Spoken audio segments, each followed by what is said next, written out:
आज मैं दुनिया की 7.5 अरब जो आबादी है और ईश्वर संबंधित जो मन में भ्रम है कि ये संपूर्ण ब्रह्मांड, ये चांद तारे, ये ग्रह नक्षत्र,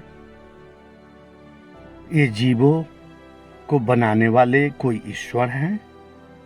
और अगर कोई ईश्वर है तो इस जीवों की उत्पत्ति आखिर क्यों की, इसके पीछे क्या रीजन है, बड़ा ही गूढ़ विषय है।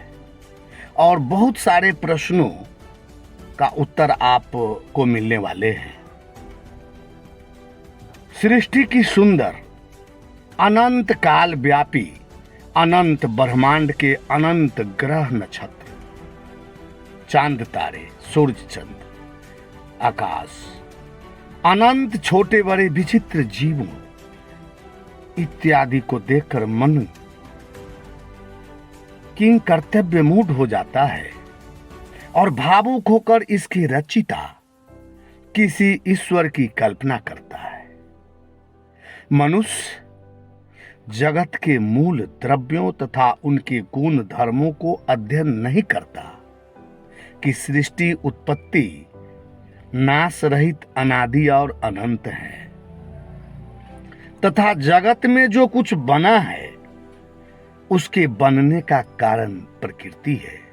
लेकिन हमारे तमाम धर्म यही कहते हैं कि सृष्टि को बनाने वाले कोई न कोई है, जिसे लोग अपने अपने धर्मों के अनुसार ईश्वर, अल्लाह, गॉड, परमेश्वर इत्यादि कहते हैं। ठीक है, धार्मिक मान्यताओं के अनुसार हम मान लेते हैं कि सृष्टि को बनाने वाले कोई ईश्वर, कोई गॉड है जो अदृश्य हैं और सर्वव्यापी हैं, सर्वज्ञ हैं, सर्वशक्तिमान हैं, सर्वगुण संपन्न हैं और अपने बनाए हुए सृष्टि पर पल पल नजर रखते हैं। अब प्रश्न उठता है कि किसी ईश्वर ने सृष्टि बनाई तो क्यों बनाई? सृष्टि के बनाने के पीछे ईश्वर का उद्देश्य क्या था? क्या सृष्टि की प्रक्रिया अभी वर्तमान में चल रहा है कि नहीं? जीवों की अनेक पुरानी प्रजातियां समाप्त हो रहे हैं तथा अनेक नए प्रजातियों का निर्माण हो रहा है। ठीक है, ईश्वर ने ही सब कुछ बनाया है तो इंसान को बनाकर शुरू में भटकने के लिए छोड़ दिया, जो लाखों वर्षों तक भोजन की तलाश में अन्य जानवर की तरह बिल्कुल नंगे जाड़े, गर्मी तथा बरसात में इधर उधर भटकते रहे। उसे रहने का न कोई पक्का ठिकाना था, न सुरक्षित कोई घर था। जंगली जानवरों की तरह जीते रहे।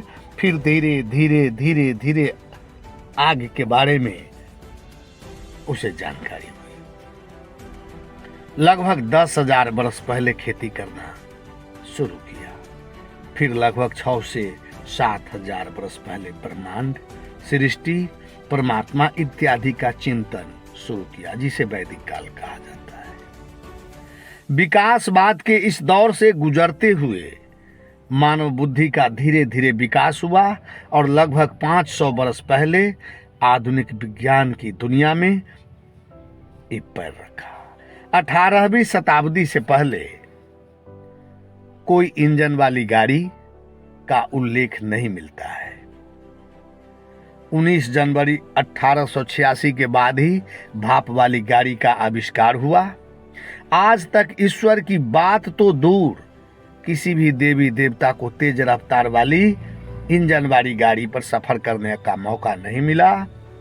देवता लोग चूहा पर, गधा पर, उल्लू पर, हाथी पर चढ़ते थे।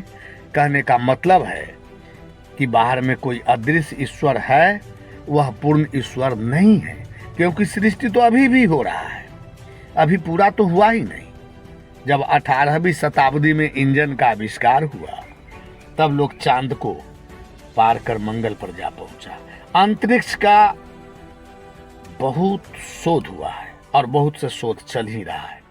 मानव जाति का इतिहास को आप विकासवाद से ही जान सकते हैं।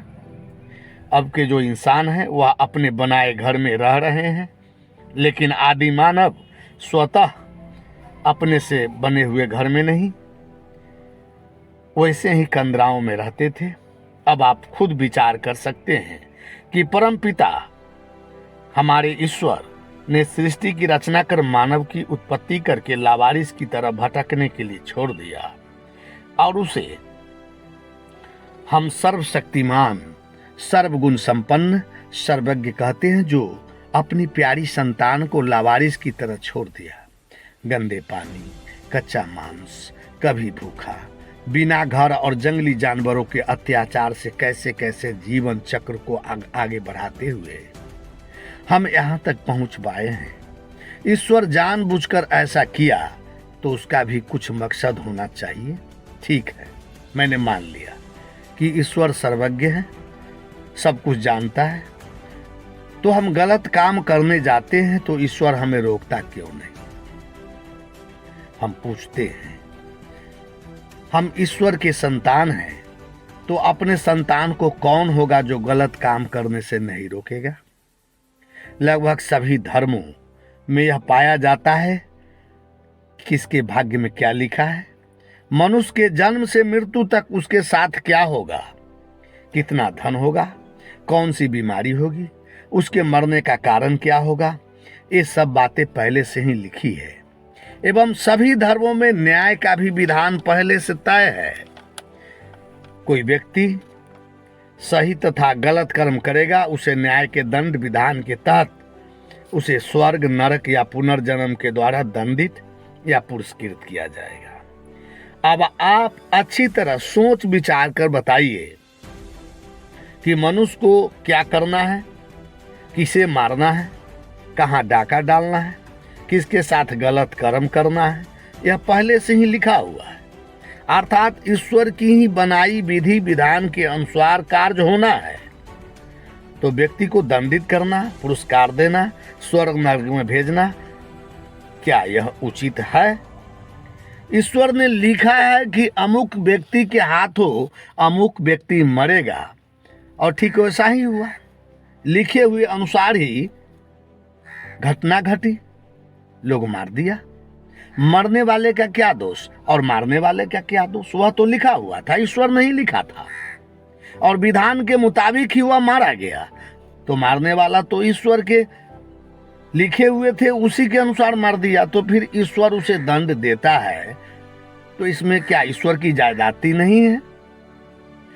इस पूरे वीडियो को सुनने के बाद आप भ्रमित होंगे, नास्तिक हो जाएंगे कि ईश्वर की सत्ता है ही नहीं। ऐसी बात नहीं है, ईश्वर है, बिल्कुल सर्वज्ञ है, सर्वशक्तिमान है, सर्वगुण संपन्न है, लेकिन शरीर से बाहर कहीं नहीं है। इस शरीर के भीतर जो चेतन है, जो निज स्वरूप है, वही सृजन करता है, वही ज्ञान विज्ञान का आविष्कारक है। हम अपने ऋषियों के उपदेश से दूर होते जा रहे हैं। पंडित, पुरोहित, पाखंडी, काजी मुल्लाओं के चक्कर में फंसकर हम ऋषियों के वाणी को नहीं जान पा रहे हैं।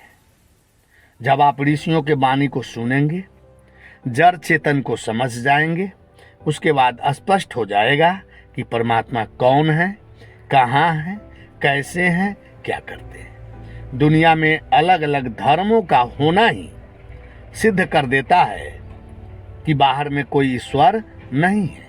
अगर बाहर में कोई ईश्वर होता तो ईश्वर एक होता। जैसे सभी धर्मों के मानने वाले एक सूरज को सूरज ही कहते हैं। आप देख रहे हैं आज विज्ञान कहां से कहां तक पहुंच गया, कितना अलौकिक आश्चर्यजनक आविष्कार हो रहा है। निश्चित रूप से ये सारे आविष्कार ईश्वर ही कर रहे हैं, लेकिन वह चेतन रूप में सबके शरीर में भीतर में निवास करते हैं। यही सभी धर्मों को मानने वाले को अपने राष्ट्र के न्यायालय से गुजरना पड़ता है, जो हम सभी अपनी आंखों से देखते हैं। इससे सिद्ध होता है इसके बाद कोई न्यायालय नहीं है। हाँ, मनुष्य को अपने कर्मों का फल भुगतना पड़ता है।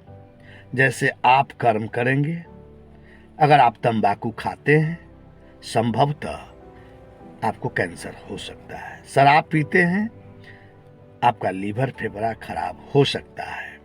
मारपीट करते हैं, आप घायल हो सकते हैं। न्यायालय का चक्कर काटना पड़ सकता है। न्यायालय आपको सजा दे सकती है। इसके अलावा आपके अंदर जो काम, क्रोध, लोभ, मोह, अहंकार की जो विकार है, उसके दूरगामी परिणाम भुगतने पड़ेंगे और पुनर्जन्म में भी इसका परिणाम भुगतना पड़ेगा। पुनर्जन्म क्या है? क्या पुनर्जन्म होता है? आप अगले वीडियो में इसे सुन पाएंगे। तो अब आप अच्छी तरह समझ गए होंगे कि बाहर में कोई भी सर्वशक्तिमान, सर्वज्ञ, सर्वगुण संपन्न ईश्वर नहीं है। इसीलिए अर्जुन को भगवान श्री कृष्ण कहते हैं कि ईश्वर सर्वभूतानां हृदय से अर्जुन तिष्ठति। ईश्वर सभी प्राणियों के हृदय में चेतन रूप में, आत्मा रूप में निवास करते हैं।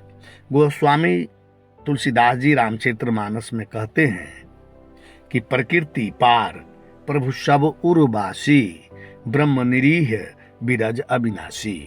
प्रकृति से पार वह प्रभु, वह परमात्मा सबके हृदय में विराजते हैं।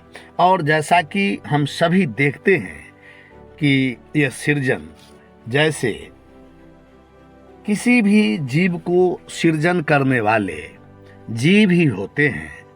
प्रत्येक जीवों का उसका माता पिता ही सृजन करते हैं और प्रत्येक पेड़, पशु, पक्षी, कीड़े मकोड़े का सृजन उसके ही द्वारा होता है और प्रत्येक जीव के भीतर ही सृजनकार, सृजनकर्ता स्थित है।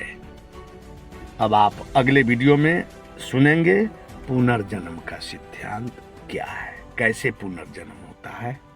साफ बंदगी, साफ बंदगी, साफ बंदगी।